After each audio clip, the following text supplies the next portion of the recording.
Hello YouTube friends, welcome back to my channel, and if you happen to be new here, welcome to the Painted South. During this current stay-at-home situation that most of us are finding ourselves getting to enjoy, I've had some fun happenings going on around here that I thought I would share with you. Let's start off with how my favorite popcorn ended up costing me $200. Some of you may relate to this. I have been definitely eating more since I've been home. I haven't been able to go to the gym. I believe they recently just closed it, but even prior to that, I stopped going a few weeks ago as soon as all of this started, just to be extra safe. I love going to the gym normally. It's sort of my stress relief area to go to. It's my happy place. I always feel better when I leave, but I haven't been going, and like I said, I believe they have since been forced to shut down.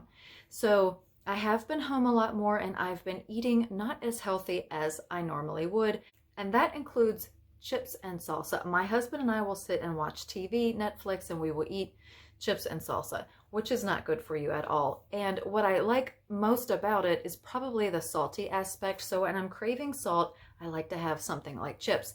So last week, I believe it was Thursday night, I was craving a salty food. So I decided to make one of my favorite healthy snacks, which is organic popcorn. I take organic popcorn kernels and I cook it in butter flavored coconut oil.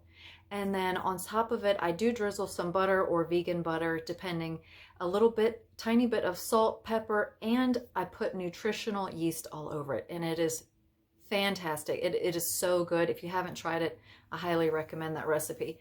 So I decided to make it. I was so looking forward to eating this. So I made the popcorn. That all went well. I didn't really burn any kernels, which is rare. So it cooked perfectly, and then I drizzled the butter on it, nutritional yeast, and then I got some new pink Himalayan salt, and I got that out, and I had to open the top of it, and I turned it to what I thought was sprinkle. Well, apparently I had it on pour, and so I went like this, to sprinkle some on there, and I dumped about maybe a half a cup, 3/4 of a cup of salt all over my popcorn. So that was great. But I thought I can still salvage some of this because I was not going to waste all of this. I was craving this popcorn. So I tried to pick out what I could that wasn't completely doused in salt. And then we threw the rest of it away. So I did get to enjoy a little bit. It was kind of salty. So the next day, I did have a little bit. And so the next day, I thought I'll grab a handful. I just like to snack on that through the day. If I'm running around doing stuff, I'll just grab some popcorn and eat it. And so I did. And then I noticed that my tooth felt sharp, one of my lower teeth. Well, I think I ate it. Apparently, eating the popcorn broke my tooth off, and a nice chunk of it. And so it was really, really sharp. And it was this lower front tooth right here. That was fun. Luckily, I was able to call my dentist, and even though they were not taking any patients for fillings or anything like that, they were able to fit me in. I didn't get numbed. They didn't numb it or anything. They used a grinder and kind of did a little bit of sanding or prepping, and put it back on. It's this one right here. So he did make it a little bit shorter than what it used to be. And the one beside it, I don't know why, but I was just happy to get it fixed. It took him about 15 minutes and it cost over $200. So that's how my popcorn treat ended up costing me over $200. I did notice after I got home that while he was buffing that one and trying to smooth it out with the other teeth, he ground a divot in the front of the tooth beside that one. And I'm going to have to address that. Now, in saying all that, I know it's not really a big deal in the grand scheme of life. A lot of people are sick and dealing with all kinds of things, but you do need to be extra careful while you're at home and not cause yourself any extra reasons to have to go out, to have to go to the hospital, to the doctor, to the dentist, the eye doctor, anywhere like that. They may not be open. They may not be able to see you. Try to be extra careful in everything that you're doing so that you are not required to go somewhere to seek help for something. Try to avoid injuring yourself if at all possible, and just be extra careful. Same thing with your children. You don't want them to get injured or, hurt and end up having to take them into the ER where there are germs and the virus going on, everything like that. So just be extra careful and diligent in everything that you're doing while you are staying home. Okay, so what else did I do? Oh, I dyed my own roots. I have actually been doing my own hair for quite a while. I think it was over a year ago. I went to someone in Georgia and he fried my hair off. If I can find a picture, I'll insert it here.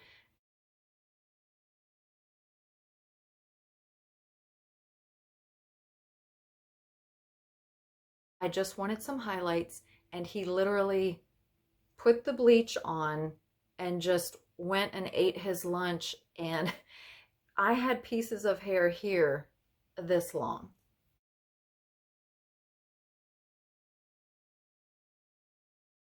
It was terrible. I ended up having to pay him and I couldn't get my money refunded, and it was terrible.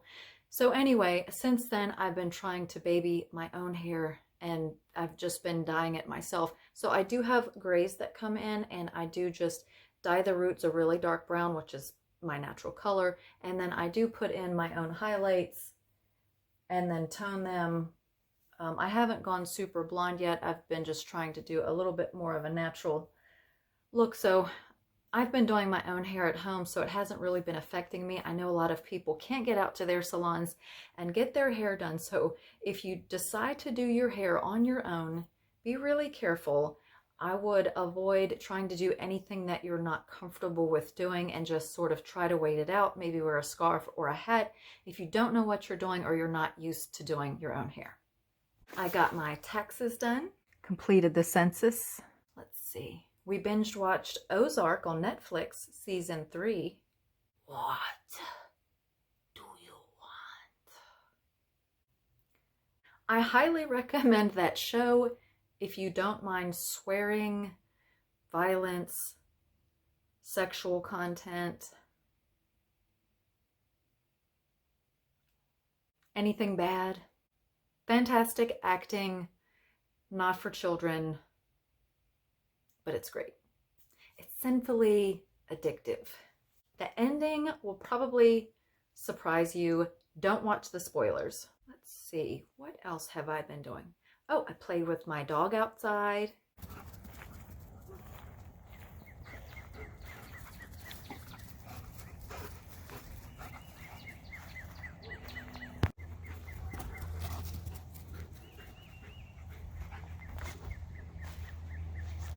I've mowed the grass twice. Looked at all the beautiful blooming bushes and trees in the yard.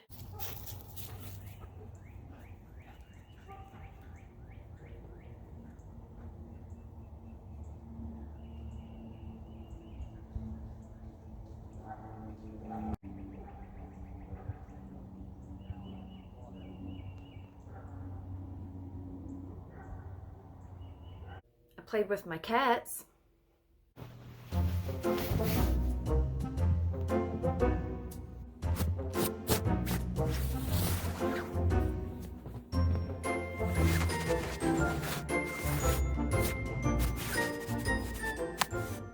I think a lot of us are trying not to turn into alcoholics. So we have to pretend like we're not drinking anything.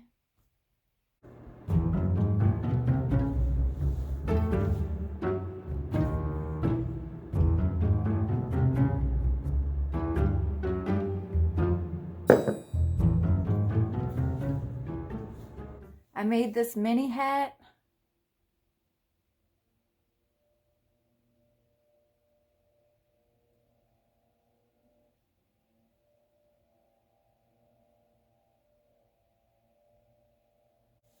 Now I have nowhere to wear this. This little top hat, I used it for Halloween costume. I love Halloween. I love dressing up for Halloween. We used to actually go out and go to costume parties, and it was a lot of fun. We haven't been anywhere the past, I think, year or two. So I had this top hat and I upcycled it.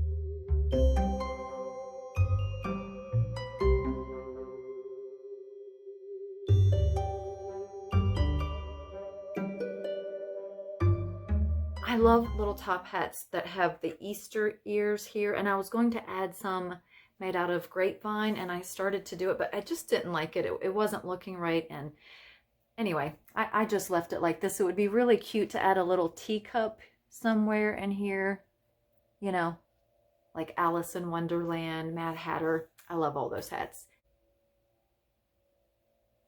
And these would be cute to make for kids too, to decorate. I think it would be cute to have the little teeny tiny ones, and I wanted to make a little tiny one for my cat. I might do that. I have the time. I have the time to do it.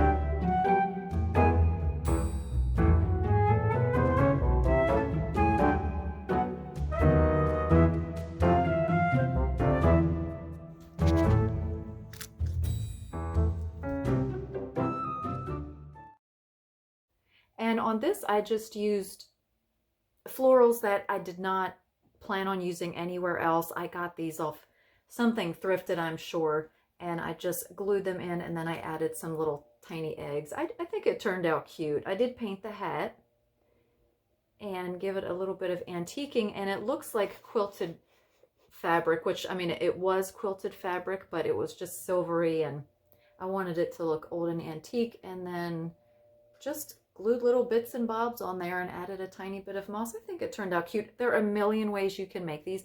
This would be cute on the top of an Easter tree. If I hadn't already decorated my Easter tree, I might put this on top, and I may do that next year. How cute would that be? A little Alice in Wonderland sort of Easter hat tree. Easter tree. You know what I'm saying. So now I'm going to share with you the little tiny bit of decorating that I did in our kitchen. Our kitchen is still dated. It is straight out of 1990. I don't like it. We have white laminate countertops that have a little bit of chipping, and there's a big crack down the corner. So no matter what you do, nothing looks as good as it could if it were an updated and finished kitchen. But I decorated it a little bit anyway, and I thought that I would share that with you now.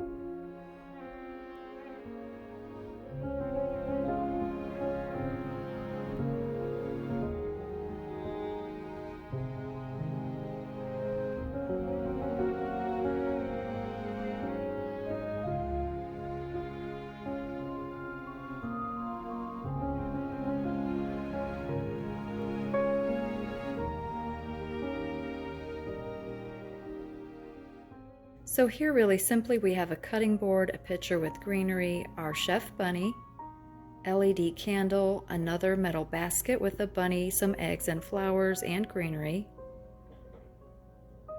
We have a thrifted candle holder here, another LED candle, greenery and eggs, birds from Hobby Lobby. Got those a year or two ago. A bird print with a sepia finish. You can see my reflection there. That's one thing about using glass. You always have a reflection. I need to replace that with real artwork.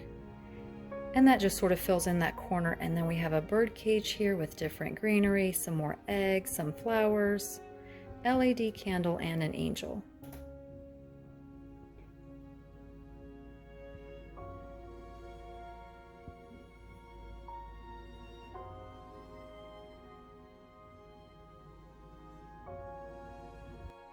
So to the left of the stove, I just have a silver cake stand. I added a wreath with some extra greenery and florals, a thrifted lamp, 2 moss bunnies, one of them is on a candlestick, and an egg. This little area is to the right of my sink, and I have to keep the counter space clean. My dishwasher is right below there. And we always set our dishes here so I can wash them, so I needed to keep most of this area clean. So I've tucked everything into the corner, and all of the corners under the cabinets are really dark. So I just put a little lamp there on a wreath to bring light to this corner. I have a little vintage Falstaff teapot there, or maybe that's a coffee pot. I think it's a teapot. And then another one of those metal baskets with the bunny. Lots of different greenery picks all mixed and some flowers.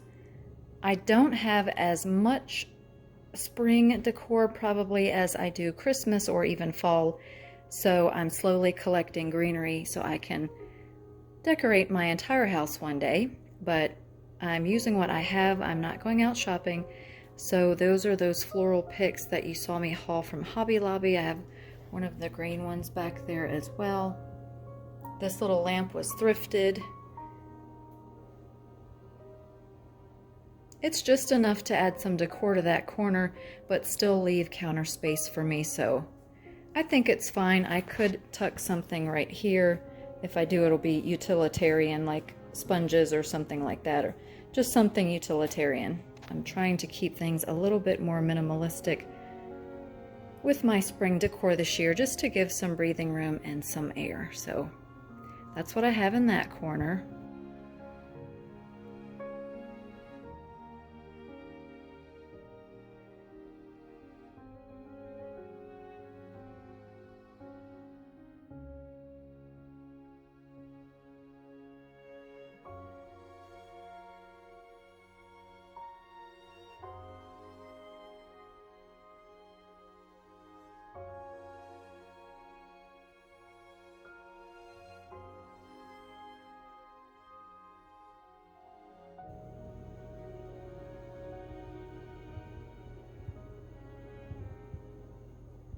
And now for the best part of this video. I asked you all to share your DIY versions of projects that I created if I happen to inspire you to do something. And you guys sent me some amazing photos. You've tagged me on Instagram, and I am so impressed. You guys are going to be blown away. I get more excited seeing what you've created than anything that I've created. It brings me so much joy. So I thought I would share their creations with you and hope that it inspires you as well.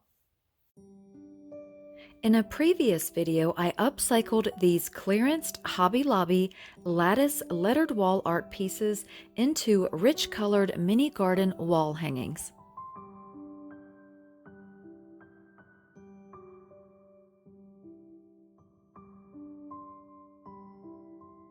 Donna at Delightfully Southern also upcycled her clearance Hobby Lobby finds in her own way.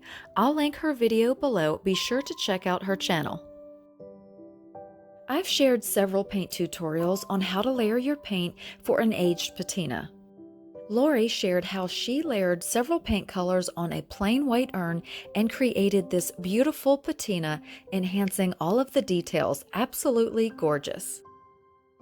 And Marie shared her Facebook find and how she refinished it to suit the rest of her home decor. You may remember last fall I upcycled 2 unfinished bifold doors into paneled wall sconces using metal candle sconces from Hobby Lobby. Tammy created her own version in distressed gray to flank either side of her entertainment niche, and she added matching plant stands at the bottom.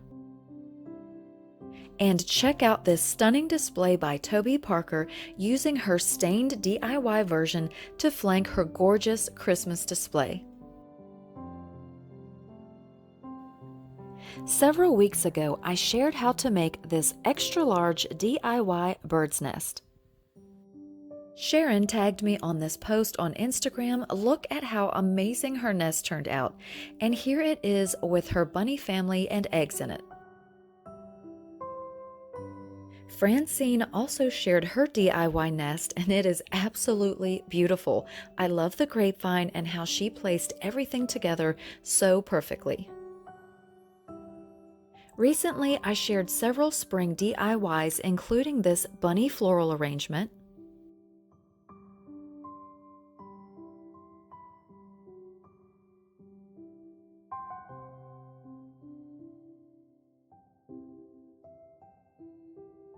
and I also shared how to make this pedestal bird's nest using 2 glass Dollar Tree items and chalk paint. I showed 2 different ideas for color and finishes.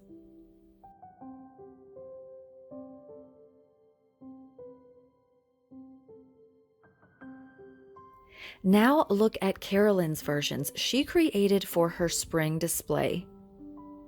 I loved her bunny floral arrangement in her rustic planter box, and both of her painted pedestal bird's nest in colors that suit her beautiful home decor. And just in my last video, I shared how I painted these white bunnies in an aged vintage patina.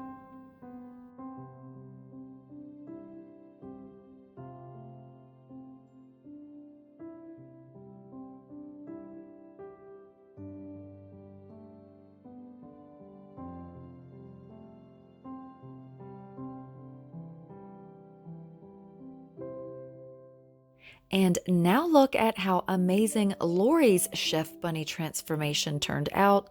Are you guys impressed or what? Because I am. Look at the beautiful paint finish, and I love the colors that she chose for his clothes and basket. As always, I hope you enjoyed this video and that it inspires you to decorate your home in some way for the spring and Easter season, and I hope that seeing everyone else's creations inspired you as well. I look forward to our next video. I'm not 100% sure what I'm going to be doing, but I'm thinking it's going to be a painted piece. I'm really excited to start on some projects, some things that I have in the garage and up in my attic and around the house. Now, I have not been out shopping, but I still have a ton of thrift store purchases that I still need to do makeovers on. So I have all of those to share with you. I have pieces of furniture to paint, to share different paint techniques with you. So I'm just so excited. I have lots more to share. So look forward to a video coming up very soon. I would like to invite you to subscribe to my channel and make sure you click the notification bell and select the option all so that you'll always know when I post a new video. Thank you so much for watching. Thank you for your love and support. I wish you all the best. Stay safe and stay healthy, and I will see you in the next video. Please like, comment, share, and subscribe, and don't forget to click the notification bell.